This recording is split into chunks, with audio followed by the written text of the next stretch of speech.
अण्णा म्हणते लागलेलं जायला. सांगायचं तात्पर्य एवढंच आहे. त्याला मनाच आहे अण्णा आणलं होतं तळायला, नाही म्हणली तेल नाही तळायला. मला तर असं वाटतं बाबा. तुम्हाला काय वाटतं एवढं कमेंट मध्ये सांगा बाबा.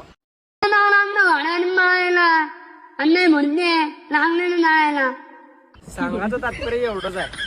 त्याला मनाच आहे अण्णा आणलं होतं तळायला, नाही म्हणली तेल नाही तळायला.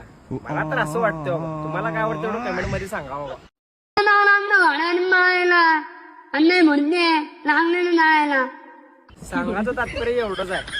त्याला मनाच आहे अण्णा आणलं होतं तळायला, नाही म्हणली तेल नाही तळायला. मला तर असं वाटतं बाबा. तुम्हाला काय वाटतं एवढं कमेंट मध्ये सांगा बाबा. अण्णा म्हणते लागलेलं जायला. सांगायचं तात्पर्य एवढंच आहे. त्याला मनाच आहे अण्णा आणलं होतं तळायला, नाही म्हणली तेल नाही तळायला. मला तर असं वाटतं बाबा. तुम्हाला काय वाटतं एवढं कमेंट मध्ये सांगा बाबा. व्हिडिओ आवडले असल्यास फॉलो करायला विसरू नका. आपल्या हक्काचं पेज कमेंट सेक्शन 17. धन्यवाद.